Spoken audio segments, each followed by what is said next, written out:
개인적인 일이나 사생활이 원치 않게 알려진다는 것은 기분 나쁜 일입니다. 그리고 유쾌하지 못하죠. 그러니까 원치 않게 알려지는 일들이 있거든요. 개인적인 일이에요. 사생활입니다. 그런데 그것이 원치 않게 알려진다면 굉장히 기분이 안 좋을 겁니다. 그리고 불편할 것이 분명하죠. 게다가 그 일이 어떤 목적이나 가르침을 위해서 이용되거나 도구처럼 사용된다면 더 괴롭죠. 그 일이 누군가에 의해서 어떤 목적처럼 무엇을 가르치기 위해서 예화로 사용된다면 나한테는 불편한 일이고 어려운 일인데 그것이 도구처럼 사용되면 그것은 많이 괴로운 일이 될 것입니다. 오늘 나사로의 이야기를 우리가 읽게 되었는데 나사로에게 참으로 황당하고 무례한 일이 벌어지고 말았어요. 우리는 성경을 이렇게 오늘은 바라보시면 좋을 것 같아요. 나사로가 오늘 주인공인데 나사로가 오늘 당한 일은 굉장히 황당한 일을 겪은 거고요. 무례한 일을 겪은 것으로 이렇게 생각하면서 성경을 한번 같이 따라가 보시면 좋을 것 같아요. 그리고 우리는 이 말씀을 통해서 어떠한 것을 도전받을 수 있는지 생각해 보는 시간을 가져보려고 합니다. 예수님 주변에는 제자들과 따르는 무리가 있었죠. 우리가 잘 아는 제자는 12명이고 또 복음서에 보면 70명의 제자를 파송하는 장면이 나오며 예수께서 부활하신 다음에 특별히 500여 형제에게 먼저 자신의 살아남을 이렇게 알리는 그런 장면이 나오지 않습니까? 12명이 있었고 70명이 있었대요. 그리고 또 좀 더 가까운 500명의 그룹이 있었음을 볼 수가 있습니다. 예수님의 주변에는 제자들뿐 아니라 따르는 많은 무리가 있었다는 겁니다. 그 중에서도 예수께서 아끼시고 사랑하시는 자가 있었대요. 그러니까 많은 따르는 사람들이 있는데 그 중에서도 더 많이 사랑하고 아끼는 자가 있었다는 거예요. 특별히 요한복음에는 예수께서 사랑하시는 제자라는 단어가 나와요. 예수께서 사랑하시는 제자가 언급이 3번을 따로 언급하고 있다는 거예요. 어느 장면에서 언급되는지 기억나세요? 최후의 만찬 자리에서 예수님 품에 이렇게 안겨 있었던 한 제자, 그 제자를 표현할 때 예수께서 사랑하시는 제자라고 표현을 하고요. 십자가 도상에서 어머니 마리아 옆에 서 있었던 예수께서 사랑하시는 제자를 보고 어머니 마리아를 부탁하지 않습니까? 이 장면에서 언급이 되고 예수님이 부활하신 이후에 베드로는 실족하고 게네사렛 호수로 갈릴리 바다로 나는 고기 잡으러 가노라 하고 낙향하는 일이 있었지 않습니까?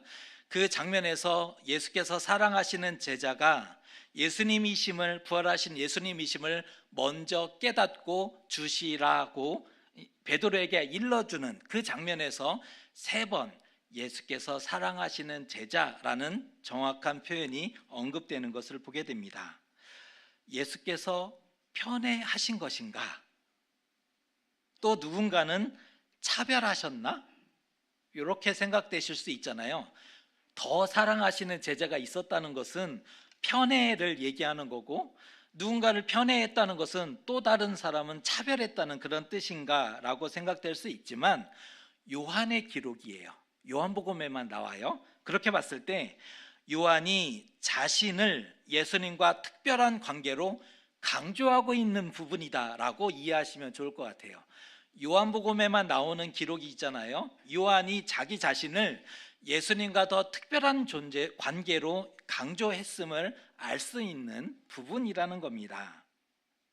재밌는 것은 그럼에도 오늘 말씀에 나오는 나사로와 마르다와 마리아 남매를 예수께서 사랑하셨다라고 요한이 증언하고 있다는 거예요. 자기 자신에 대해서 주관적으로 예수께서 사랑하셨다라고 얘기하는 것과 다른 사람을 향해서 객관적으로 예수께서 사랑하셨다라고 얘기하는 건 다르죠. 이 증언의 신빙성이 다를 수밖에 없는 겁니다. 나사로와 마르다와 마리아 남매를 예수께서 사랑하셨다라고 요한은 증언해 주고 있죠. 나사로가 병들어 위중해지자 그 누이들이 예수께 사람을 보내서 사랑하시는 자가 병들었나이다 알리는 장면에서 드러나요. 사랑을 표현하는 헬라어에 여러 단어가 있는데, 사랑을 표현하는 단어를 우리는 사랑 이렇게 하지만 헬라어는 철저하게 구분하지 않습니까? 사랑을 표현하는 여러 단어가 있는데 여기서 언급된 단어는 필레오입니다. 필레오는 친구와도 같이 친밀하고 정서적인 유대감이 깊은 관계를 설명할 때 필레오 사랑이라고 설명을 하죠. 예수님과 나사로 가정은 친구 사이였다는 거예요. 얼마나 좋아요? 친구 사이였어요. 예수님과 나사로 가정은 친구 사이에 그러한 정서적인 유대감과 친밀함이 가득한 관계였다는 거예요. 그런데 나사로가 죽을 병이 들었으니 얼마나 다급합니까? 점점 죽어가고 있는 중인 겁니다. 나사로가 병들었고 죽어가나이다 예수께 알린 이유가 명확하죠. 왜 예수님께 사람을 보내서 알렸습니까? 사랑하시는 친구인데 병을 고쳐주시고 살려주시기를 간절히 바라는 마음이겠죠. 그냥 아는 사람이 아니에요. 사랑하시는 관계라니까요. 친구라니까요. 친밀한 관계라니까요. 그런데 병들어 죽어가고 있으니 병을 고쳐주시고 살려주십시오라는 그 애절한 마음을 담아 사람을 보냈던 겁니다. 예수께 알렸던 이유가 명확하죠. 하지만 삼남매와는 달리 예수님의 온도는 많이 달랐어요. 그것은 삼남매의 생각이고 예수님의 온도는 많이 달랐다는 거예요. 친구와의 사랑, 필레오 하셨다라고 말하면 안 된다는 거예요. 예수님은 어떻게 표현하셨느냐? 5절의 말씀입니다. 읽어드립니다. 예수께서 본래 마르다와 그 동생 나사로를 사랑하시더니, 이 말씀에 사랑이라는 표현이 나와요. 뭐라고 표현하셨을까? 같은 사랑이 아니에요.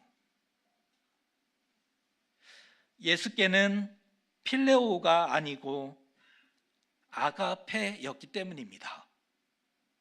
같은 사랑이 아니에요. 마르다와 마리아 이 자매는 사랑하시는 자가 병들었습니다 주님이라고 필레오라고 표현했는데 예수님은 필레오라고 얘기하면 안 된다는 거예요. 아가페다라고 말하고 있는 겁니다. 온도가 많이 다르죠. 아가페는 무조건적인 사랑, 희생적인 사랑, 신적인 사랑을 말할 때만 사용하는 단어예요. 삼남매는 예수님을 친구로 따르고 친구로 좋아하고 친구로 가까이 합니다. 그러니까 예수님이 친구였어요. 근데 너무 좋은 거죠. 그러니까 친구로 사랑해요. 친구로 가까이 하고 친구로 따라가요. 하지만 예수님은 이들을 본래 아가페 하셨다라고 말씀하고 있는 겁니다. 크기가 비교 불가해요. 이거는 비교할 수 있는 수준이 아니에요. 예수님을 만났고 예수님을 믿은 후에 이 삼남매가 서로 의지하는 모습이, 부모님은 없는 상태로 언급이 되잖아요. 부모는 없는데 이 삼남매가 예수님을 믿은 다음에, 만난 다음에 서로 의지하며 삶을 살아가는 모습이 너무 예쁘고 귀한 거죠. 이에 예수께서 신적인 사랑으로 아가페 하시고 돌보시고 아껴주셨던 겁니다. 어느 날 그 나사로가 병들었음을 들었어요. 한시가 급하지 않습니까? 병들어 죽어가고 있는 중이니까. 하지만 어찌된 연유인지 그대로 그곳에 이틀을 더 유하셨대요. 오늘 장면은 굉장히 해석하기 어려운 그런 낯섦의 모습으로 언급이 많이 여러 가지가 언급이 되는데, 사랑하는 자가, 아가페로 사랑하는 자가 병들어 죽어가고 있는데 그 소식을 들은 다음에 그곳에 그대로 이틀을 더 머물러 계셨다는 겁니다. 필레오도 아니고 아가페 하셨건만 특별한 관계고 친밀한 사이이지 않습니까? 친구 이상의, 아가페는 생명을 내줄 수 있는 그런 사이 관계였던 거예요. 그런데 마치 모르는 사람처럼 방관하시고 상관없는 것처럼 행동하셔요. 이게 모르는 사람 대하듯이 상관없는 것처럼 그렇게 반응하셨다는 겁니다. 사람을 보내고 기다리는 입장에서 얼마나 답답했을까요? 예수께서 오실 시간적으로 충분한데 왜 안 오실까? 왜 아무 답이 없을까? 사람을 보내서 기다리는 입장, 그리고 자기 오빠가 지금 죽어가고 있는 것을 보면서 얼마나 답답했을까요? 하지만 예수님은 이틀이 지나서야 반응을 하십니다. 이틀 후에 유대로 다시 가자 하시며 이렇게 말씀하시죠. 우리 친구 나사로가 잠들었도다. 잠들었다라고 표현하십니다. 예수께서 잠들었으니 우리가 깨우러 가자라고 말씀하시니 제자들이 어떻게 이해했어요? 잠들었으면 잘된 일이지요. 왜요? 아침에 좋은 모습으로 깰 거니까. 잠들었으니 다행입니다라고 반응을 했어요. 그러자 예수께서 이렇게 말씀하시죠. 나사로가 죽었느니라. 그러시면서 예수께서 다시 유대로 가는 이유를 15절에서 이렇게 표현해 놓습니다. 내가 거기 있지 아니한 것을 너희를 위하여 기뻐하노니 이는 너희로 믿게 하려 함이라. 예수께서 이틀을 더 기다리셨던 이유와 방금 전까지만 해도 유대인들이 돌로 치려 했음에도 다시 유대로 가는 이유가 제자들로 하여금 믿게 하기 위함이래요. 그러니까 이유가 있는 거예요. 왜 이틀을 더 기다렸는가? 그리고 조금 전까지만 해도 유대인들이 죽이려고 돌을 들어 치려고 했는데 그럼에도 불구하고 다시 유대로 가려고 하셨는가라고 봤더니 제자들로 하여금 믿게 하기 위함이었다는 겁니다. 그렇게 베다니로 가자 기다리고 기다렸던 마르다가 예수께서 오신다는 소식을 듣고 뛰어나가서 예수님을 맞이하며 눈물을 흘리죠. 이렇게 예수님께 말을 합니다. 주께서 여기 계셨더라면 내 오라비가 죽지 아니하였겠나이다. 주님이 여기 계셨더라면 오라비가 죽지 아니하였겠습니다 라고 말을 합니다. 이에 예수께서 위로를 해주세요. 그러니까 위로해 주시는 장면이 이렇게 표현합니다. 내 오라비가 다시 살아나리라. 예수께서 위로하시자 마르다는 큰 슬픔에 놓여 있지만 그래도 믿음이 있는 사람이었음이 드러나는데요. 어떻게 답을 하냐면 맞습니다. 아멘으로 받아요.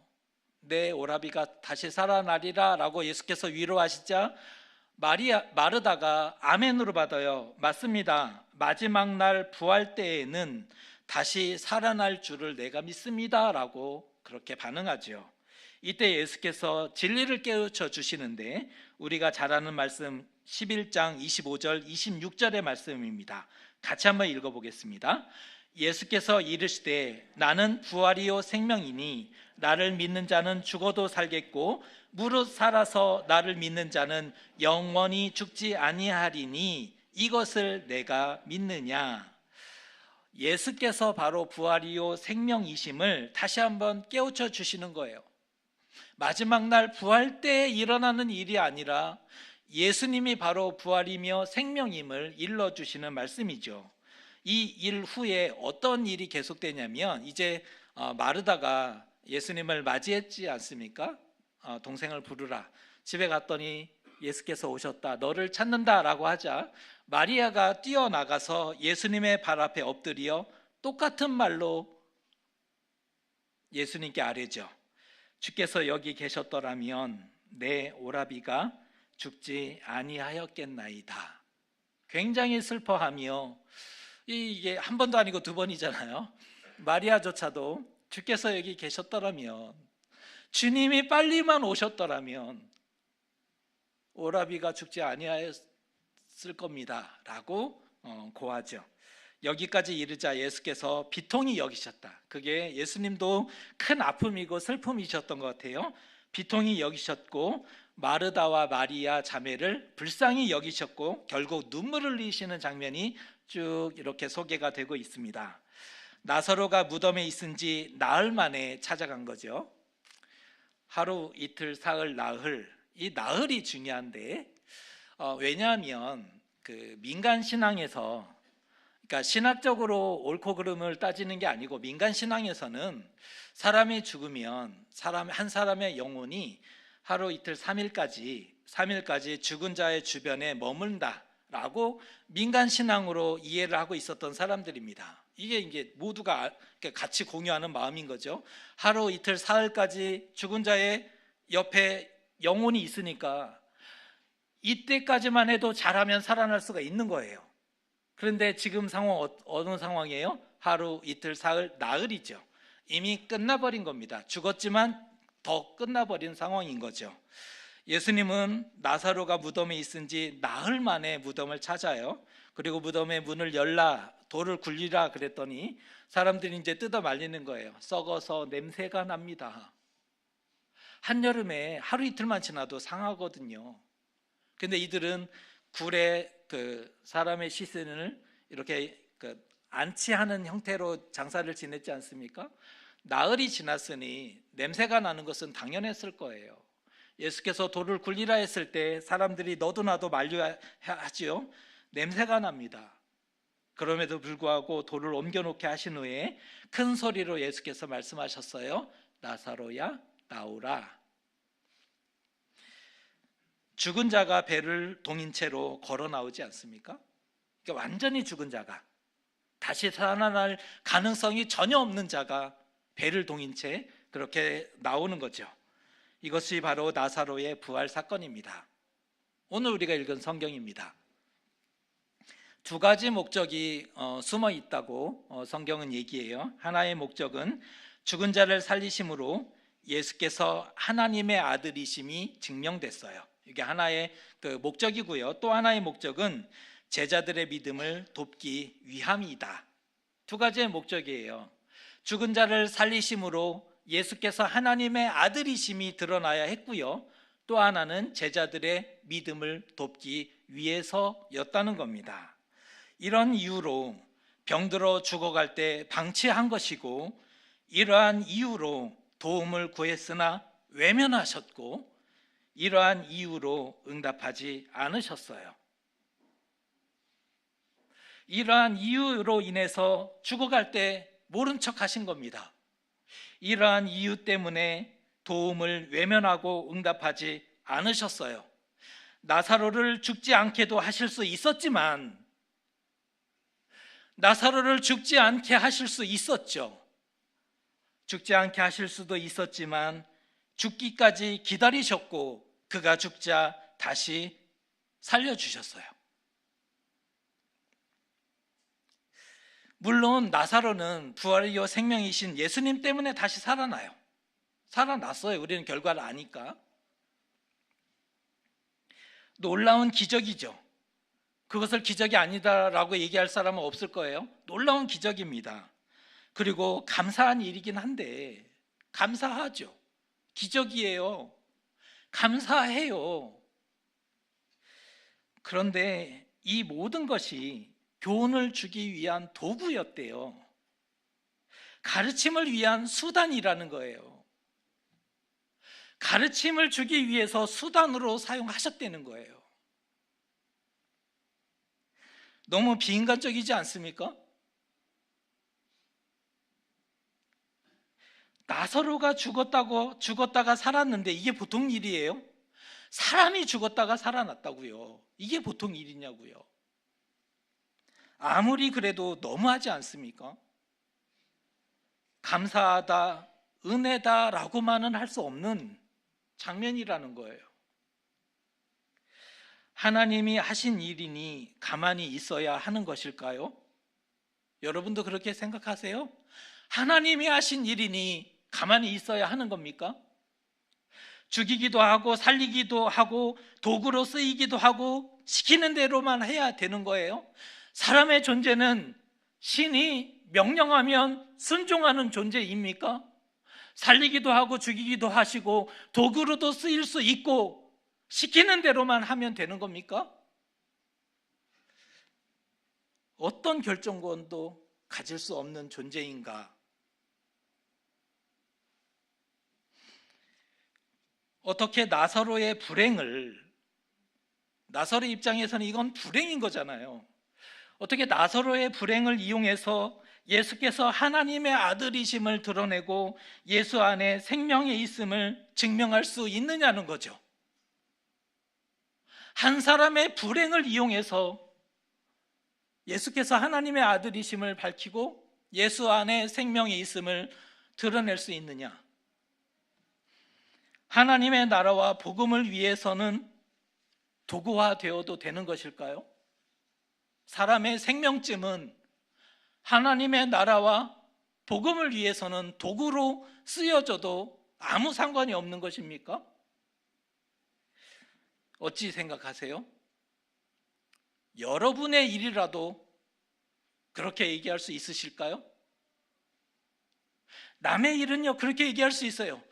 하나님의 영광을 위해서, 하나님의 나라를 위해서. 그런데 그것이 우리 가족의 일이라면 그렇게 쉽게 얘기할 수 있을까요? 그렇지 못할 거죠. 나사로가 제일 황당했을 겁니다.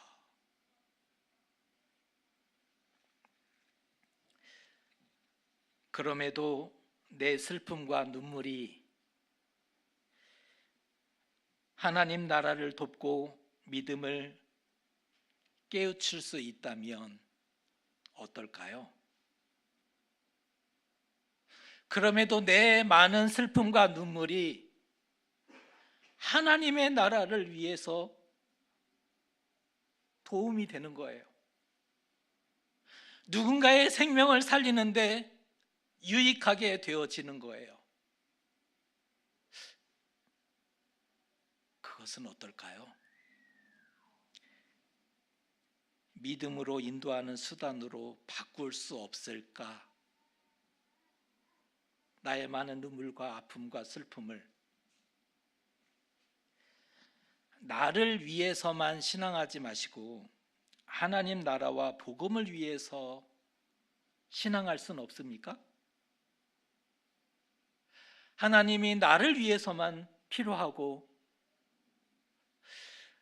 나에게만 응답하시고 나를 구원하고 살리시는 것이 온 세상을 구원하는 것보다 더 중요하고 나를 위해서만 신앙하는 것이 아니라 하나님의 나라와 복음을 위해서 우리는 살아갈 수는 없느냐라는 도전을 드리는 겁니다. 나만 보던 시선에서 하나님 나라가 보이면 어떨까요? 우리는 나만 봐요. 내가 중요하죠. 세상의 중심이에요. 그런데 하나님의 나라가 보여줄 수 있다면 얼마나 귀한 것일까요? 믿음의 크기가 다른 거죠. 이것은 나만 바라보며 나만 응답받아야 하는, 나만의 하나님으로 존재하는 게 아니라 하나님의 나라가 보여지기 시작하고 구원을 받아야 하는 수많은 영혼들이 보여지기 시작하는 것은, 이건 믿음의 크기가 다른 거죠. 나의 일에 대해 다른 사람이 말하면 도구와 수단이 되는 거고요, 내가 말하면 간증이라고 얘기하는 거예요. 그러니까 나의 일, 어떤 것에 대해서 다른 사람이 말하면 도구와 수단화가 되는 거고, 스스로 내가 말하면 그것을 그때 간증이라고 얘기하는 거예요. 내가 말하는 것을 간증이라고 얘기하는 겁니다.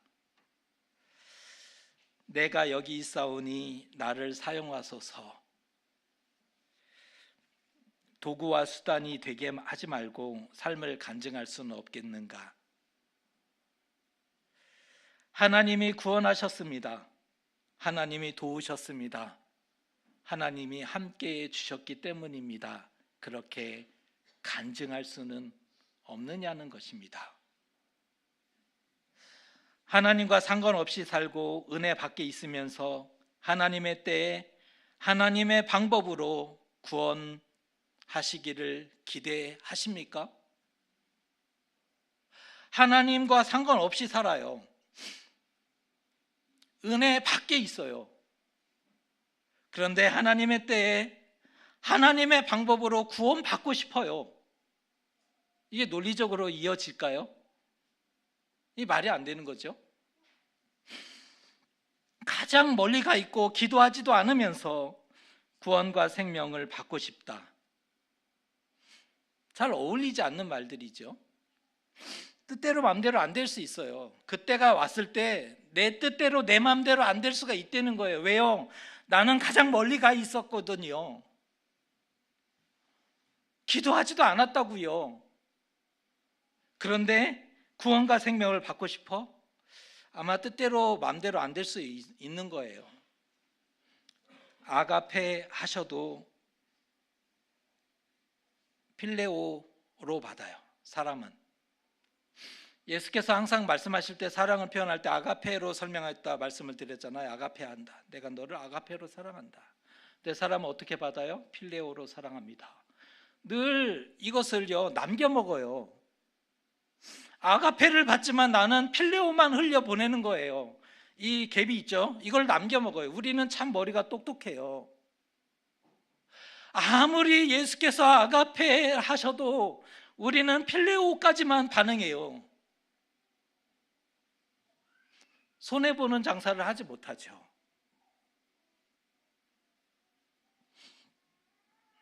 권면하기를 더욱 하나님의 시간 속에 있고 하나님의 역사 안에 적극 들어가야 하지 않겠습니까? 하나님의 시간 속에 우리가 들어가는 거예요. 내 역사 안에 하나님이 들어오시기를 구하는 것이 아니라 하나님의 역사 안에 나를 밀어 넣는 거죠. 내 역사 안에 하나님이 들어오는 방식은 내 뜻대로 하나님이 움직이는 조종하는 거예요. 내가 주인인 거죠.